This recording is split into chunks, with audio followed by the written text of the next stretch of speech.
Hey, welcome back to the Dr. Jimbo Love Show featuring Seth Matthew. Seth is back. His voice is good. Thank God for that today. What was the prognosis? I don't know. It just literally just came down with something, lost my voice a little bit, and then, after 2 days, came back. Maybe I was cheering for those Avs a little too hard when we got through that elimination game. So Right on. Well, it's good to have you back. And today's show is going to be really interesting. We'll start off with the NHL, Eastern and Western Conferences. We talk about the NBA. Also, Game 7 was last week. It seems so long ago, doesn't it? it does. I mean, and that was a Game 7, which was such a big win for the Celtics to just beat Miami at home and to go on to the Eastern Conference Championship. We'll talk a little bit about that. The term best ever? Yep. It's thrown around. Sometimes It is. a little loosely. Or GOAT. Or GOAT, exactly, which is the real acronym for the greatest of all time. We've got a lady who plays softball at Oklahoma Sooners. Mm-hmm. Her name is Jocelyn Alto, or Alto. She's from Hawaii, and she may be what people are considering the Babe Ruth of softball. Yeah, I haven't seen a softball player like this since we had Finch back in the day, USA pitcher that played down in Florida. Jenny Finch. Yep. She went and did all those things with the Major League Baseball players where she would strike them out, remember? She was on sports science and everything. Absolutely. The Premier Soccer League has a transaction that's going to happen with Chelsea. We'll talk a little bit about that. Also, the Champions League, the European champions, Madrid pulls out a 14th straight. We'll talk about that. 14th straight championship, which is really unheard of in the European Soccer League. The Rockies are sinking fast, although they did pull a pretty nice win out last night. And then lastly, we'll talk a little bit about spiders and the illegal trade as our science portion, and also as the creepy crawly, scary for women and men. I hate together. spiders. You hate spiders.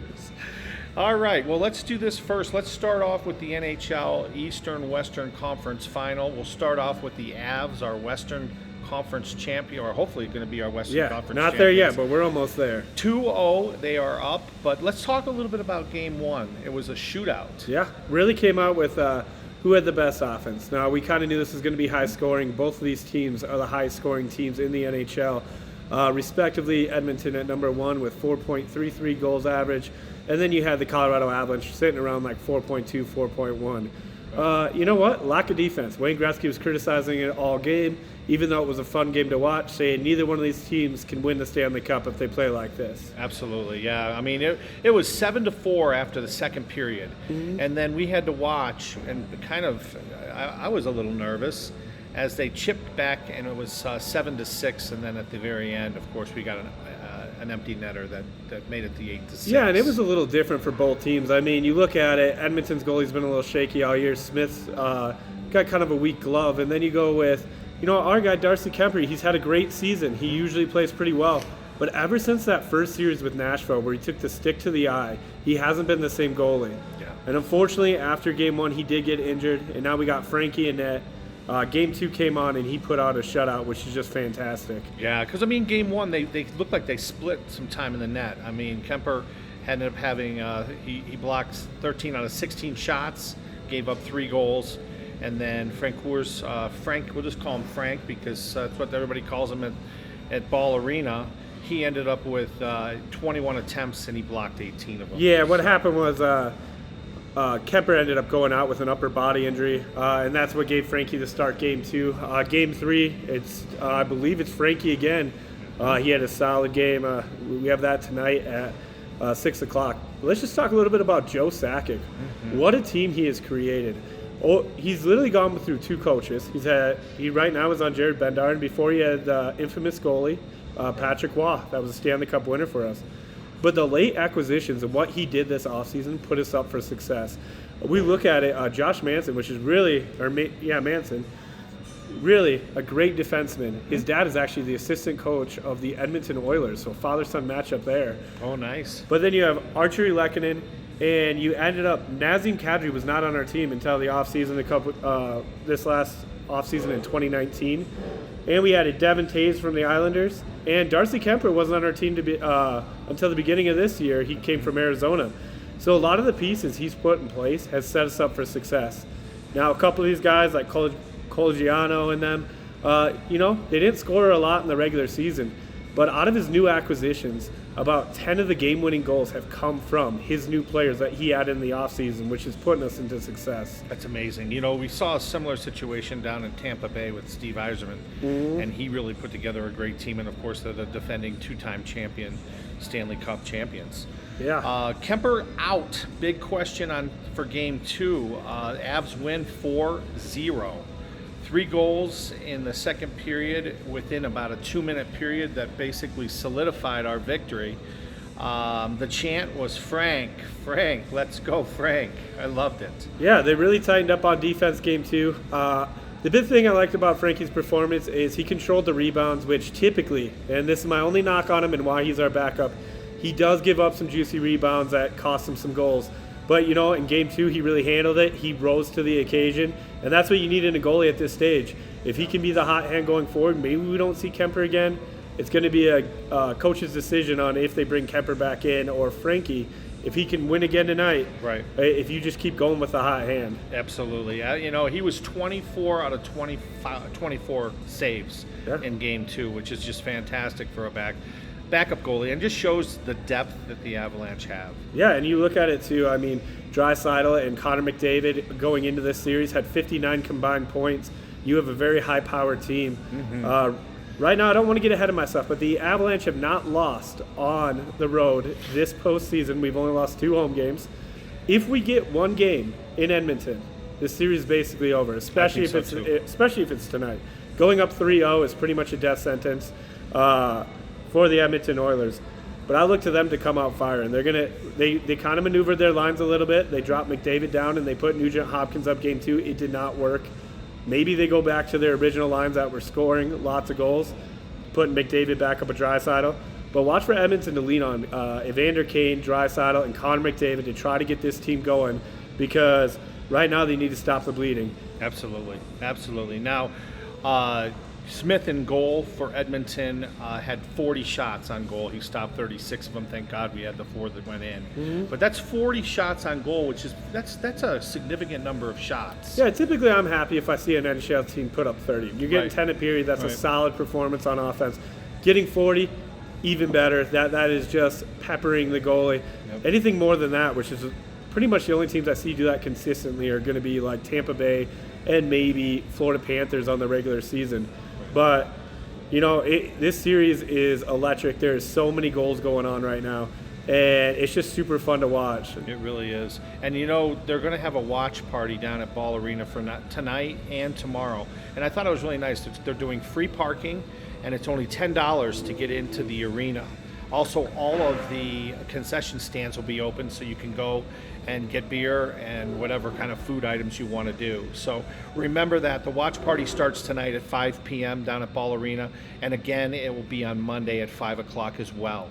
So that might be something that, I know it's hard to drag yourself away from Brothers Bar and Grill here in the shops of Northfield, but we'll forgive you if you're going down to the watch party. Right, Seth? Yeah, but if you want to stay away from that traffic right now, we've been getting a huge turnout for the games. Absolutely. It's basically it's like we're in the cup already. But when we did our elimination game, people were saying basically it was as packed as it was for Super Bowl. People are just loving to watch the Avs right now. That's great. And we should mention that we are at Brothers Bar and Grill at the shops of Northfield, up in the mezzanine section. There's a little addition I saw when I walked up today. It looks like you got some games out there on the patio. Yeah, we got our cornhole set up. We redid the patio. We had it, if you guys have been here in the past, the end of our patio is our game section, where we'll have Big Connect 4, we'll have cornhole going on. And you know what? We got some new additional arcade games. Oh, that's right. We got the NBA Jam game, and we also have Pac-Man. Pac-Man, that's a mixture with, is it Galaga? Yeah. The Space Invader game. Yep. And the Golden Tee's fixed, folks. Yeah, everything's up and running. Everything's up and running. So you guys that like to play Golden Tee, Adam, come on back. We'd love to see you. Well, excellent. Let's talk a little bit about the Eastern Conference. And we have the New York Rangers that are just absolutely playing out of their minds right now, up 2-0 against Tampa Bay Lightning. Game 1, the Rangers, we saw a situation where a team had an 8-day rest Yep. And Tampa Bay was just really firing on all cylinders. They take 8 days off. They come in. They get beat 6-0 or 6-2, and they did not look like the Tampa Bay Lightning that we've seen in the past. Yeah. Hangover time, I don't know. It's a battle. Remember, this is the battle of two goalies. How do you pronounce the Tampa Bay goalie's last name?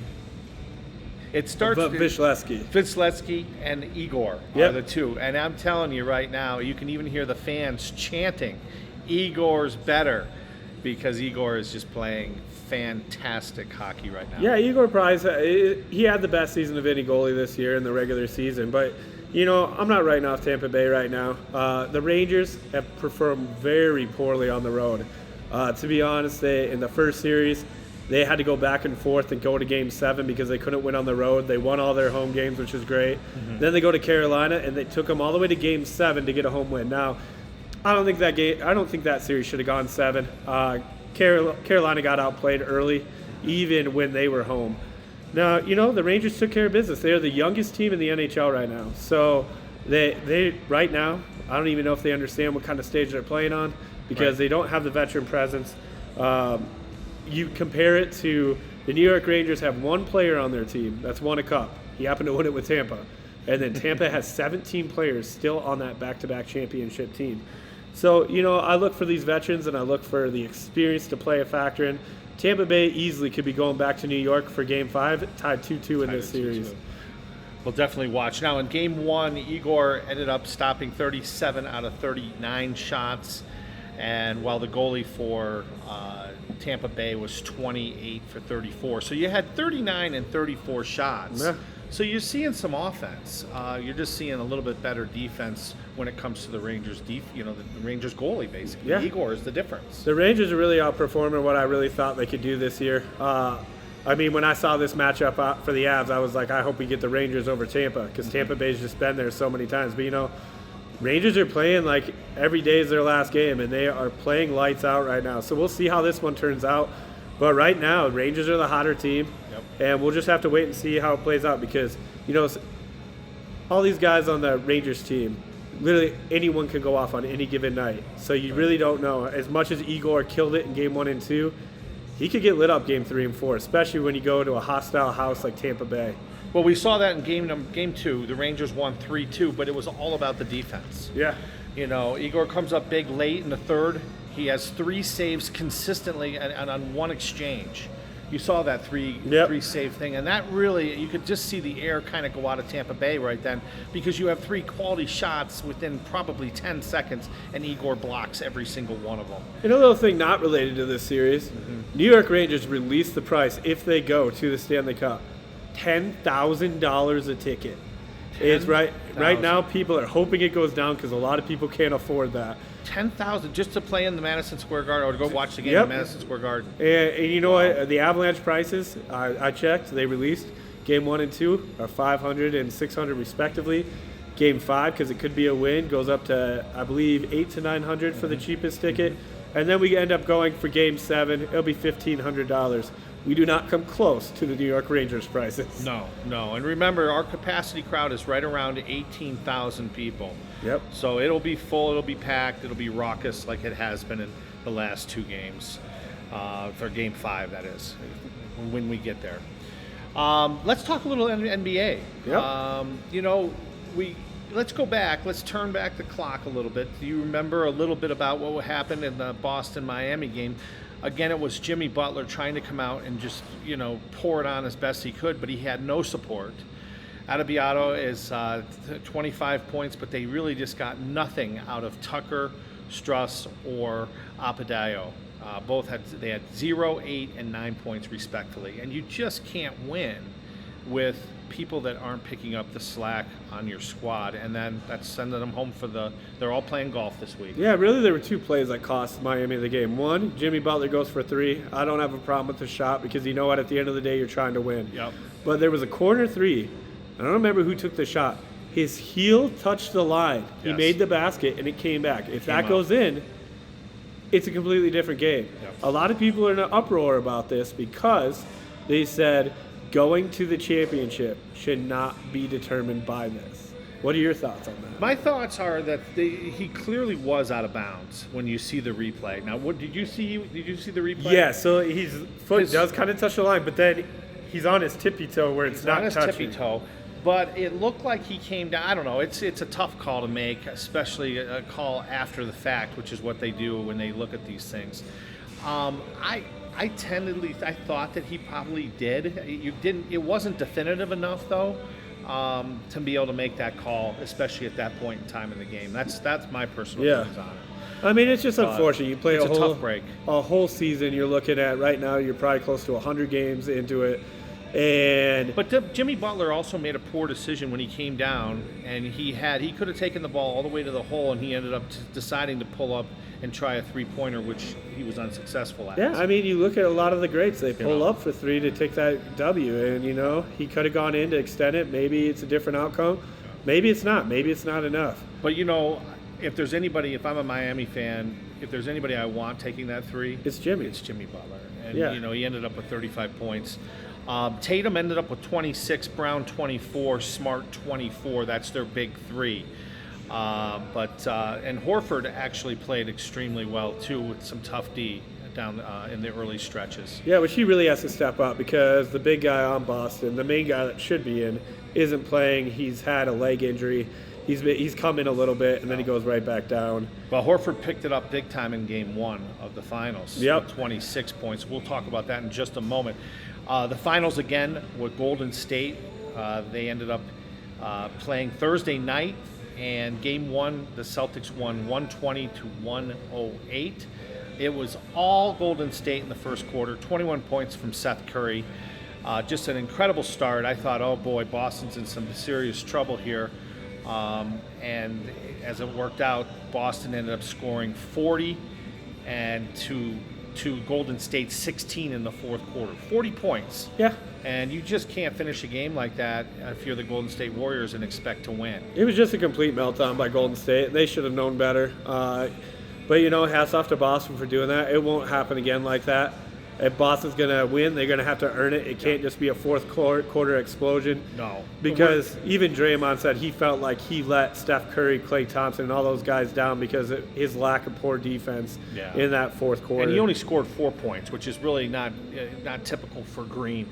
The big story is Tatum, only 12 points. He's 3 for 17 from the floor. That's not going to happen again. But what you see with championship teams is his other teammates stepped up and covered the gap for him. Whereas with Miami, the game we were just talking about, we didn't see any other support. Yeah. It was all Jimmy Butler. So Horford, our boy Horford, ended up with 26 points. That's a lot of points for Horford. Yeah, he typically only averages about 10 points a game, probably a little under. But he's had a couple games, especially in these playoffs, where he's gone for 20. And, that plays a huge difference, getting production out of him, because that takes a little stress off your stars. Yep, and he had Brown with 24, White with 21, and Smart with 18. Again, that fourth quarter was just a crazy thing to see. And again, like Seth was saying, I don't think we're going to see that going forward with Golden State. There's just too much firepower for them to only put up 16 points in a fourth quarter. Yeah, and I think I'm most impressed with Boston. I mean, I knew they'd be good, but the East is always usually the same teams. And you know what? Boston was on the verge of having to do a rebuild because they did get rid of Kyrie. Eventually, they were thinking that this doesn't work anymore. But all of a sudden, this year, they come together, and they've been dominant a lot of this year. That I believe, were they the 2 seed for the East? They were the 2 seed. Yeah, Miami was the 1st seed. So they go for the 2 seed. They end up playing great. They end up getting by Miami, and now you're playing the Warriors. But the Warriors, they're not on a rebuild. They've only been gone for 2 years due to injuries. Mm-hmm. They're healthy.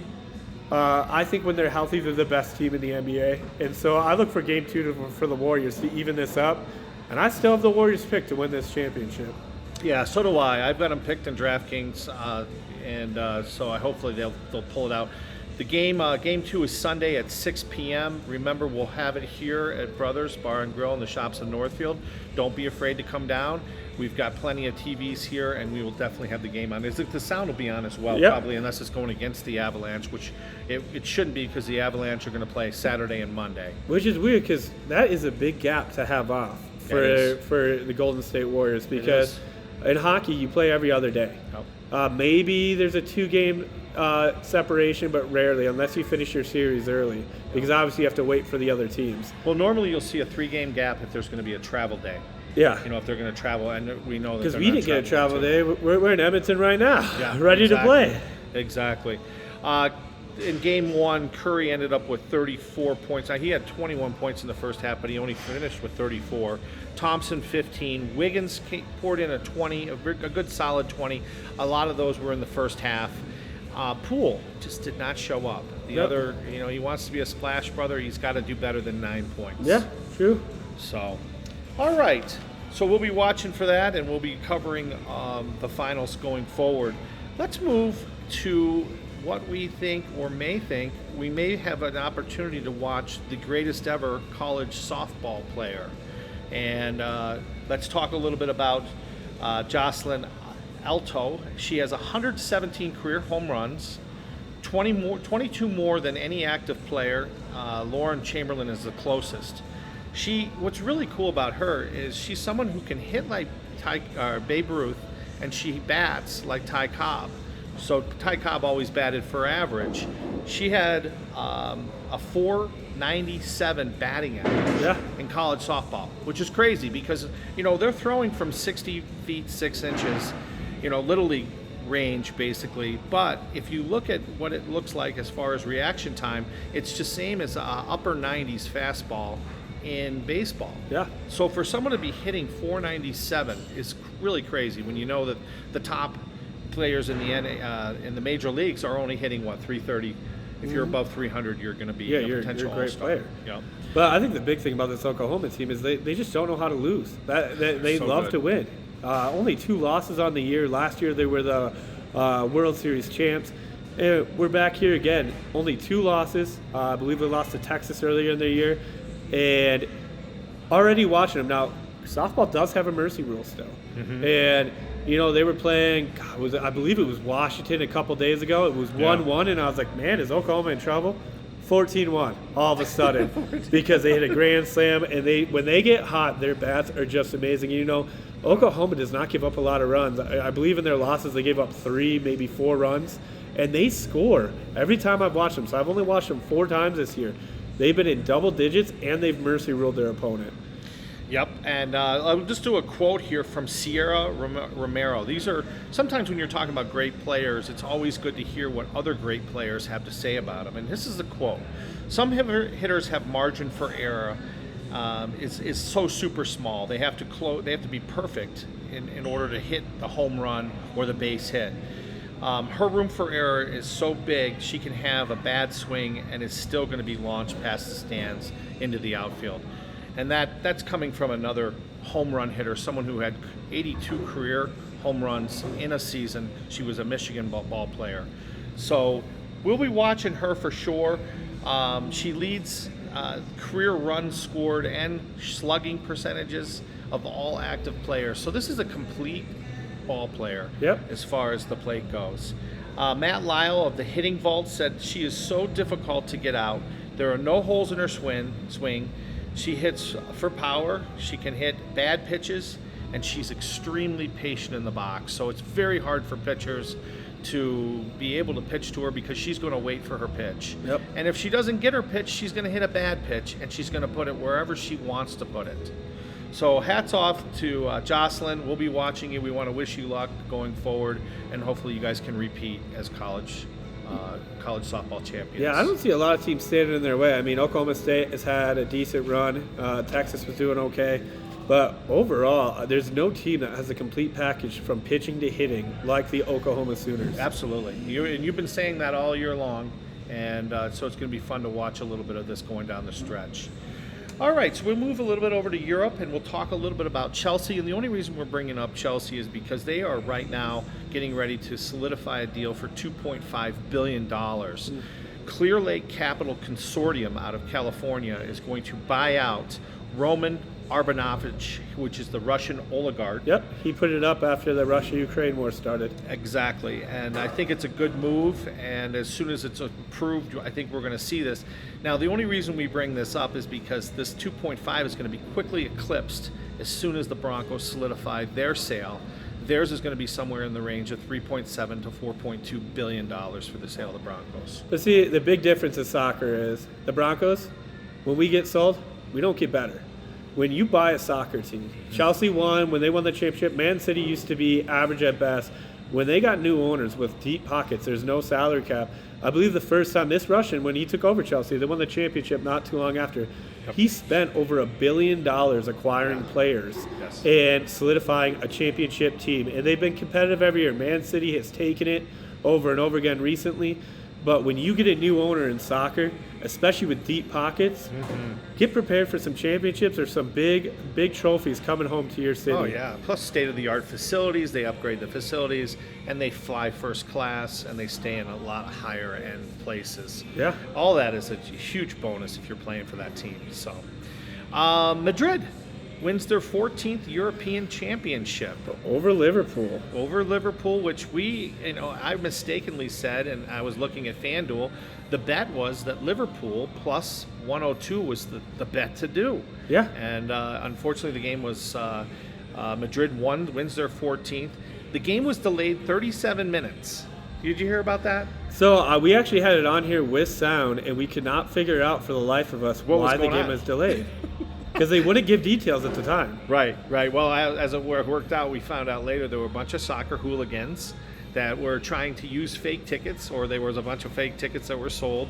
So they were pissed. So they were rushing the ticket office, and they were just rushing by and just coming into the game. They couldn't stop them. Yeah. And it delayed the game 37 minutes. The current coach, Carlo Ancelotti, it's his 4th Euro Cup title. So they've got something going on there in Madrid. Yep. Well, Real Madrid is another team. I mean, they're from the Spanish league. Really, there is no there's a little competition in that league for them, but not much. So they usually show everybody how good they are on the world stage. Now, Liverpool, I really thought that they were going to take this one, to be honest. I mean, I kind of favor the English Premier League over any other league. But so did all the analysts too that I was listening to on ESPN and stuff. They didn't think that Madrid had a chance. Yeah, I didn't really either. I mean, at the time, they have great players. Don't get me wrong, world class organization. But Liverpool has built a lot of pieces. They were only a game short of winning the English Premier League. Man City ended up taking it on the final day. But you know what? It's just another thing for Liverpool. Another loss they have to take back to back, losing the English Premier League and then this. But they will qualify again next year because they always take the top teams of each league. I believe it's the top 4 get to go to this league and play in this tournament. So Liverpool will be back, and I expect a different result. Real Madrid can only win for so long. That's right. No kidding. After they've won 14 over their whole existence. Britney Griner. The saga continues. Have you heard anything about her? I've got a little bit of information. I haven't heard a lot about her ever since they gave their terms on the trade for somebody, the merchant of death for Britney Griner. And as far as I know, we haven't taken it, and so she is still there. Yep. Now, Dawn Staley, who coached Griner and her U.S. teammates to a gold medal in the Tokyo Olympics last year, has posted messages on Twitter about Griner every day since early May. And basically the message has said, can you please release my friend, our friend, Britney Griner. There's a hashtag out there if you want to get involved. It's #WeAreBG. And we're hoping for her. She made a poor decision, showing up in the airport with cannabis-laced cartridges. But, she doesn't deserve 10 years in prison for it and to be used as a political pawn by Russia in this conflict between them and Ukraine. So we're hoping really well we're hoping the best for Britney Griner. I think we'll see her back. It's just going to be a matter about how involved our State Department gets. And, they're talking about now having maybe type of prisoner exchange. Yep. So we'll see. We'll see what happens. But our thoughts and prayers go out to Britney and all her family members. Let's move into the science portion of our show, and we're going to talk a little bit about spiders, Seth. What do you think about that? I hate spiders. So, believe it or not, there is this web online spider sales that are going on worldwide. Okay, so I'm going to just quote what happened on a YouTube video that went viral, and everybody was talking about it. At first, it seems like any other unboxing video on YouTube. A young man presents a viewer with a sealed box, expresses his excitement at what he might find inside, peels away the packing tape. But instead of pulling out collectible trading cards or signature sneakers, he carefully unpacks 7 live tarantulas. Okay, zooming in close enough to showcase the wispy bristles on their multi-jointed legs. Isn't that something that just It's cringy. So it's like getting your own deck of Pokemon cards, is what the undisclosed person said. You might get a super rare one, or you might get a bunch of random stuff. And what they're doing is they're taking these spiders and they're putting them in, and they're easy to send. Their analysis online sales listing turn up more than 1,200 species of spiders, scorpions, and other arachnids. Just 2% of them are subject to international trade regulations, according to the report. So, are you going to get some spiders here anytime soon? You know, I know you have a wedding coming up here. Do we need to get you maybe some spiders for your a wedding gift? No. I don't think Shy would like that. She would hate it. So there's some other cool things. 1,248 species are traded online, which is just crazy. And nearly 200 of all the species that have just been discovered since the year 2000 are being actively traded as well. So when you go to the post office, just understand as you're reaching into your box or you're getting your package, you may have some unwanted stowaway visitors in the post office being little spiderlets. Nope. With that in mind, we want to remind you again to come down to Brothers Bar and Grill at the Shops of Northfield, where we are. We're up in the mezzanine section. We're here every Saturday from 11 to 1. Seth, what do you got going on? Any other thoughts of sport things that you might want to bring up that are current right now going on? I know the Rockies are circling the drain. They did a little bit better this past series against the Braves, but they are 10 games out, and we're just entering June. Yeah, and the Twins are surging, which is a surprise for me. I picked the White Sox to win that division. Something we'll have to cover next week is Dwayne "The Rock" Johnson is being sued by, who is it? I believe Megan Rapinoe's part of it, and Sue Bird. No kidding. Because they have a logo dispute for $60 million, saying that The Rock stole their logo for one of his brands that he created. Interesting. Did you see the thing about all the impersonation Elvises? They're being shut down because of the Elvis properties and stuff like that. Don't want to have these impersonators because they're afraid that they're degrading the Elvis name and logo. No, you're not. That is interesting. That's a new thing. We'll talk more about this next week. These are just some teasers that we're throwing out that we'll cover. But that thing about Dwayne "The Rock," I didn't hear about that yet. Yeah, I read it this morning. And you know what? Johnny Depp won his trial as well. That's right. So that's over with. And you know what? Get on down to Brothers. We have the Rapids, I believe, don't play till July right now. I believe they have their July 4th game is their next home game. June 25th, I believe, is when the U.S. women's team will be gracing us with their presence playing over here at Dick's. And you know what? Come here for all the Avalanche games. We got a great team. This could be the first time we get to the Cup in the last 20 years. Absolutely. So it doesn't happen every year. So make sure you make every game count. You come here and cheer them on. Enjoy some great drink specials. We just added, it's called, what are they called? We have lemon drops and Tequila Joe's. It's a watermelon tequila shot as well. Yummy. And we also have our watermelon pitcher on special for $10. Yeah. So you get down here, have some great drinks, and, you know, come cheer on your Avs. Yeah, those gummy bear shots went over really well. Oh, didn't yeah. they? People just ate them up with a spoon, basically. Well, good. Well, we want to welcome you again. Thank you very much for tuning in today. We'll be back next week at 11 a.m. Saturday. Don't forget. Remember to tell your friends, share it. Look for us on YouTube. Look for us on Spotify. Also, LinkedIn has been huge. Yep. So we want to thank all the people out there on LinkedIn that have been watching us during the day. We greatly appreciate it. Share it with your friends.